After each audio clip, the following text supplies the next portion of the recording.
আসসালামু আলাইকুম সবাইকে, কেমন আছেন সবাই? আমি মেহজাবিন আবারও চলে আসলাম নতুন একটা ব্লগ নিয়ে। আর এই ব্লগের শুরুতেই আয়মান বাবু আপনাদেরকে শিখাবে কিভাবে পরিষ্কার পরিচ্ছন্ন রাখতে হয় আমাদের আশেপাশের পরিবেশ। এই যে দেখেন, আমরা কি করি, চিপস খেয়ে চিপসের প্যাকেটটা যেখানে সেখানে ফেলি। আর এই বাবু প্যাকেটটা নিয়ে জায়গাটা পরিষ্কার করে সুন্দর করে দূরে ছুঁড়ে মারল। দেখছেন আপনারা? শিখেন, আয়মান থেকে শিখেন। তো আমরা সেদিন সোনারগাঁও ঘুরতে গিয়েছিলাম। আসলে ঘুরতে যাইনি, আমাদের একটা বিজনেস প্রোগ্রাম ছিল। সেখান থেকে আমরা বিজনেস প্রোগ্রাম সেরে তারপর সোনারগাঁও জাদুঘরটা ঘুরতে গিয়েছিলাম। তো আমাদের আজকের এই ভিডিওতে আমাদের প্রধান অতিথি হচ্ছে আয়মান বাবু। এই পুরোটা ব্লগ জুড়ে আপনারা ওর ছুটোছুটি, দুষ্টামি, দৌড়াদৌড়ি দেখতে পারবেন। তো লেটস স্টার্ট দ্য ব্লগ।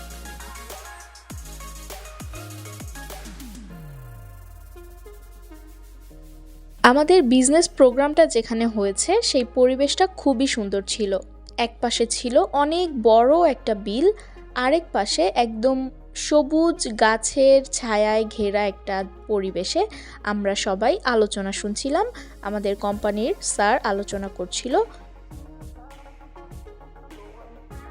আলোচনার মাঝখানে আমরা একটু দুষ্টুমি করছিলাম, মানে আয়মান বাবুই একা দুষ্টুমি করছিল না, আমরা যারা আছি আয়মানের মা, খালা, আমরা একটু একটু দুষ্টুমি করছিলাম, কারণ আলোচনা শুনতে শুনতে আমরা একদম বোর হয়ে যাচ্ছি। তারপর এলো আমাদের র্যাফেল ড্রর পালা।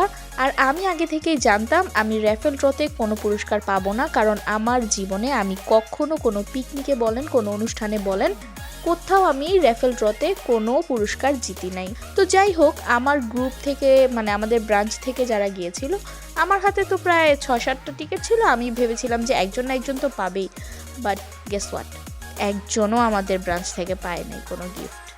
যাই হোক, দুঃখ ভারাক্রান্ত মন নিয়ে দুপুরের খাওয়া দাওয়া শেষ করে আমরা চলে আসলাম সোনারগাঁও জাদুঘরে ঘুরতে। সোনারগাঁও জাদুঘরে এর আগেও অনেকবার আমার আসা হয়েছে, বাট ওরকমভাবে কখনো ভিডিও বা ব্লগ করা হয়নি। তো এবার ভাবলাম হোয়াই নট, একটা ব্লগ তো করাই যায়, রাইট?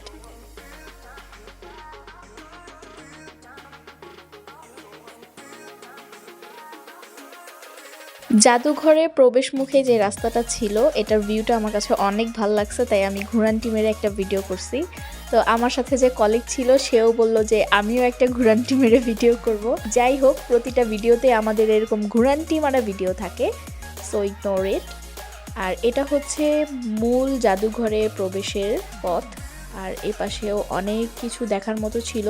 সোনারগাঁও জাদুঘরে আসলে আপনারা দেখতে পারবেন, এখানে দেখার মতো অনেক কিছু রয়েছে। তো আমরা এসে পড়লাম জাদুঘরের ভিতরে। এখানে ছিল আগের দিনের যারা জমিদার বা রাজা বাদশাহ ছিল তাদের ব্যবহৃত খাট, আর অনেক ধরনের অনেক কিছু আছে, যেগুলো দেখতে হলে আমার ব্লগের শেষ পর্যন্ত থাকতে হবে। আমরা সবাই এখানে ঘুরে ঘুরে সবকিছু দেখছিলাম। হঠাৎ করে দেখি আনিস স্যার এই মূর্তিটার মতো অ্যাক্টিং করে ছবি তুলছিল। যাই হোক, তারপর আমরা মিউজিয়ামের প্রতিটা ফ্লোর অ্যান্ড প্রতিটা গ্যালারি আমরা ঘুরে ঘুরে দেখলাম। অনেক কিছু দেখার মতো আছে এখানে আসলে। বাংলার ঐতিহ্য, বাংলার যে শিল্প সংস্কৃতির সাথে আপনারা পরিচিত হতে পারবেন। এখানে আগেরকার যুগে ব্যবহৃত একটা কাঠের তৈরি সিন্ধুক ছিল, যেটার কারুকাজ দেখে আমি একদম অবাক হয়ে গিয়েছি।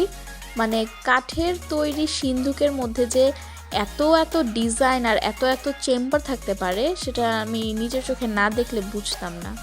তারপর এখানে কিছু স্কাল্পচার ছিল, যেগুলো কুমারপল্লীর ছিল, মানে মাটি দিয়ে যারা আগের যুগে পুতুল খেলনা তৈরি করতো তাদের মূর্তি ছিল। তারা কিভাবে কাজ করতো, তাদের জীবনযাপন কেমন ছিল, সেটাই এখানে তুলে ধরা হয়েছে। এরপর আমরা ফার্স্ট ফ্লোরে চলে গেলাম। আর এখানে উঠতেই প্রথমে যেটা আমাদের নজর কাড়লো সেটা হচ্ছে নকশি কাঁথা। নকশি কাঁথা কিন্তু গ্রাম বাংলার ঐতিহ্যবাহী একটা কুটির শিল্প, যেটা আগের যুগে গ্রাম বাংলায় ঘরে বসে মা খালারা, মা বোনেরা হাতে সেলাই করে তৈরি করত।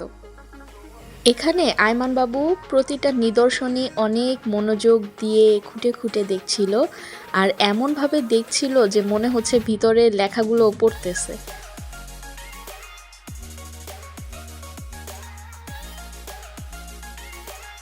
ভেতরের জিনিসগুলো ও এতটাই কিউরিয়াসিটি ফিল করছিল, মানে ধরতে পারতেছে না কেন। পরে আমার হাত টেনে নিয়ে বুঝাচ্ছে যে আমাকে এগুলো বের করে দাও, আমি ধরবো, আমি খেলবো। ও তো ছোট বাবু, এখনো কথা বলতে পারে না, কিন্তু ও সব কিছু বুঝাতে পারে যে এটা আমার লাগবে, এটা আমাকে দাও। মাশাল্লাহ মাশাল্লাহ। এখানে সব ছিল মাটির তৈরি জিনিসপত্র, অনেক ধরনের মূর্তি ছিল, প্রাণী ছিল, মানুষের ছিল। এগুলো সব হচ্ছে মাটির তৈরি, প্লাস পিতলও আছে, মেটালেরও তৈরি করা অনেক জিনিসপত্র আছে।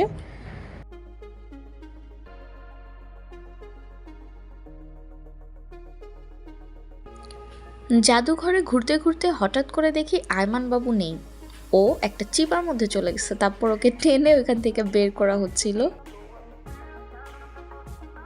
আর আরেক পাশে ঘুরে দেখি আমাদের রাইসা ম্যাডাম, সে বলতেছে আমাকে আজকে বিয়ে করায় দেন, নাহলে আমি এখান থেকে যাব না। তারপর আমরা ওনাকে বুঝাইলাম যে ঠিক আছে, খুব শীঘ্রই একটা ভালো পাত্র দেখে আপনাকে বিয়ে দেওয়া হবে।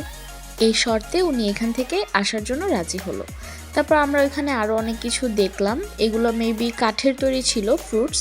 আর সবচেয়ে ইন্টারেস্টিং বিষয় হচ্ছে এটা হচ্ছে একটা নকশি কাঁথা, যেখানে হাতে সেলাই করে সুই সুতা দিয়ে বাংলাদেশের মানচিত্র আঁকা হয়েছে। জ্যোৎস্না, জিনিসটা আমার কাছে তো খুবই ভালো লেগেছে। এখানে আরও অনেক ধরনের নকশি কাঁথা ছিল, যেগুলো এক একটা এক এক রকম ডিজাইন করা, আর এগুলো সবই হাতে সেলাই করা নকশি কাঁথা ছিল।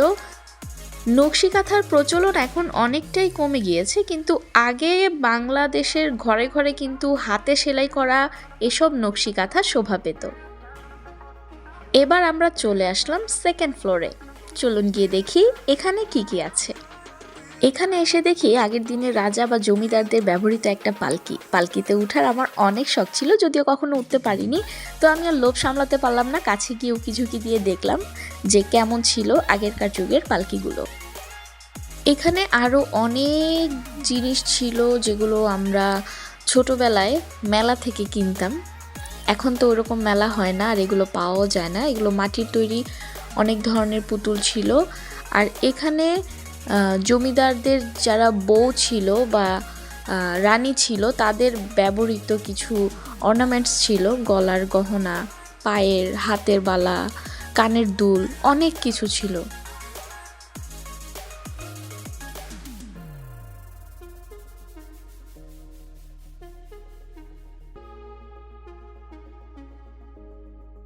অর্নামেন্টসের পাশাপাশি এখানে ছিল অনেক বড় একটা পিতলের কলসি। আপনাদেরকে আরেকটা জিনিস দেখাই, দেখেন, আপনারা কখনো জাদুঘরে এসে এভাবে কোনো নিদর্শন দেখেছেন? আয়মান বাবুর কাছ থেকে শিখেন কিভাবে এগুলো ভালো মতো দেখতে হয়। এই যে এটার ভিতর দিয়ে হামাগুড়ি দিয়ে এসে এই পাশ দিয়ে বের হতে হবে। আপনারা কি কখনো জাদুঘরে এসে এভাবে দেখেছেন? তাহলে আপনারা প্রপারলি জাদুঘর দেখেনই নাই।